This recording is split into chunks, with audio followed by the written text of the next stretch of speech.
The Bennington Triangle is most popularly known for its bizarre and unexplained disappearances of at least 5 people between the years of 1945 and 1950. Now let's get into the stories of the 5 people who went missing in the Bennington Triangle. The first of these disappearances happened on November 12, 1945, when 74-year-old Mitty Rivers vanished. Mitty Rivers was actually a mountain guide, and on the day of his disappearance, he was leading a group of 4 hunters up the Glastonbury Mountain. Now, as a side note, the Glastonbury Mountain has an elevation of 3,748 feet and is known as a relatively easy hike depending on the trail you take. And it is surrounded by multiple rivers and lots of greenery. That's just to kind of give you an idea of what the mountain was actually like the day that he was on it. But either way, when he was leading the group back to their campsite along the Long Trail Road area and Vermont Route 9, he got just ahead of the group, just enough so that he was barely out of their sight. Within that very short window of time, he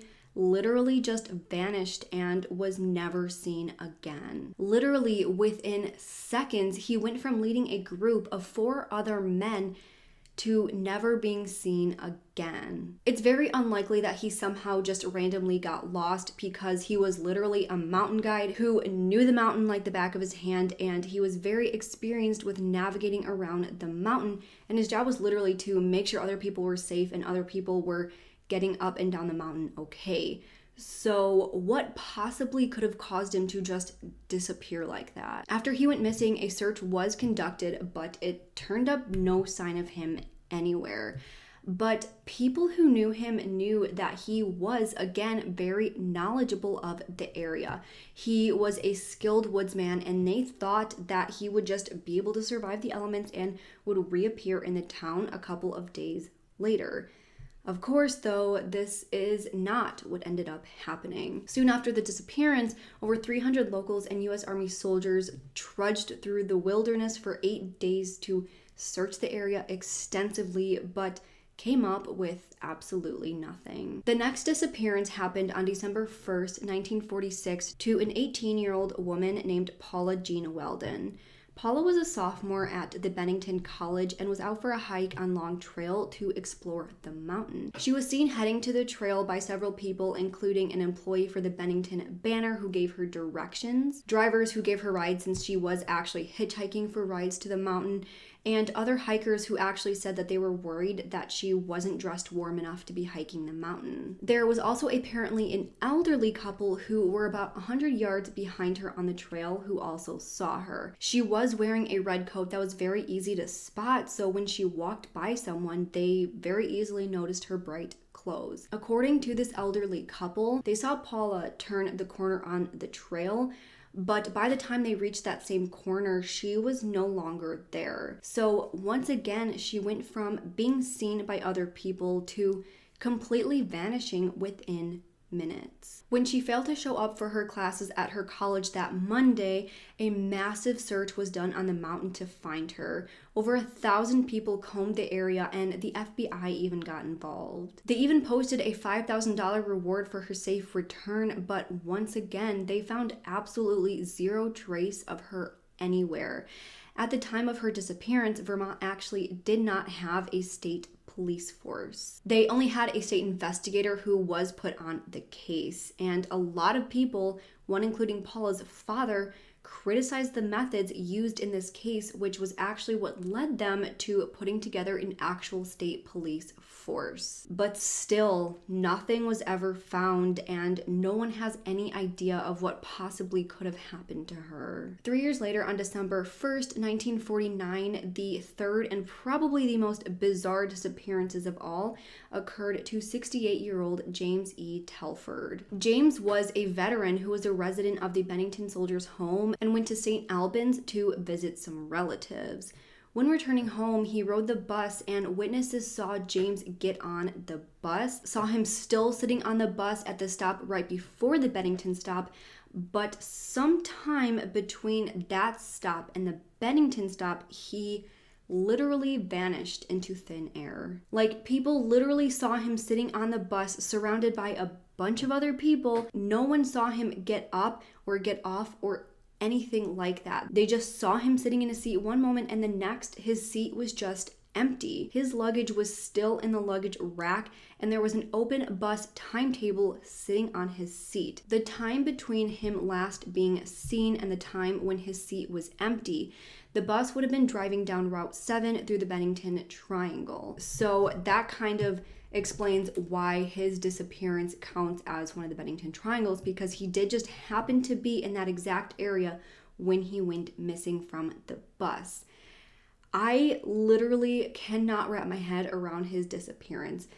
It's a real documented disappearance with multiple witnesses and obviously evidence that he was in fact a real person that went missing and not just a random story that someone made up.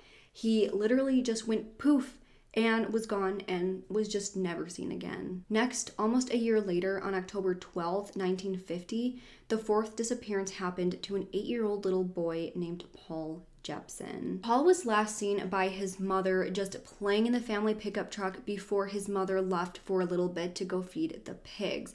She was only gone for about an hour, but by the time she got back to check on Paul, he was nowhere to be found. Once again, search efforts were immediately conducted, but there were no traces of him anywhere. When he went missing, he too was actually wearing a bright red jacket that would have made him very easily visible, but unfortunately that didn't help because he was never seen again. Now apparently when investigators brought their sniffer dogs in, they tracked Paul's scent to a nearby highway where it just suddenly stopped. After multiple searches were conducted with absolutely no trace of him turning up, the attention was actually turned to the parents who were thought to have fed him to their pigs. However, during an interview, Paul's father said that in the days before his disappearance, Paul had actually been talking about the mountains non-stop, basically saying that he was just drawn to these mountains. He said that it was possibly the lure of these mountains that just pulled away his son, and that's where he was when he went missing.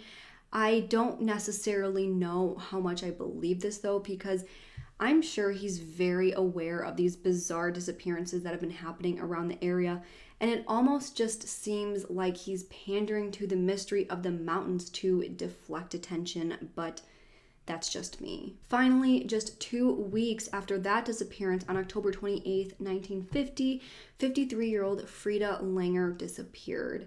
This was the last of these 5 very bizarre disappearances. Frida Langer was an experienced hiker and a survivalist who knew the mountain and the trails extremely well. On the day of her disappearance, her and her cousin Herbert Elsner left the campsite near Somerset Reservoir, where they and their family were staying to go on a hike on Long Trail. After hiking about a half mile, Frida actually fell into a stream, so she decided to head back to the campsite to change her clothes and told her cousin that she would be right back and catch up to him. Now, her husband was still at the camp with a hurt knee, but Frida never made it back to the camp and never caught back up with her cousin. When Herbert realized that she never came back, he went back to the campsite and realized that her husband actually hadn't seen her either, and neither had anyone else.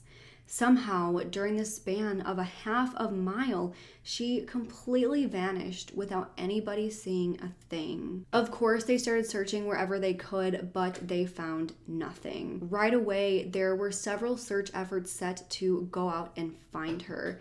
They used helicopters from the Connecticut Coast Guard and the U.S. Army, an aircraft from a local citizen, and had over 300 searchers.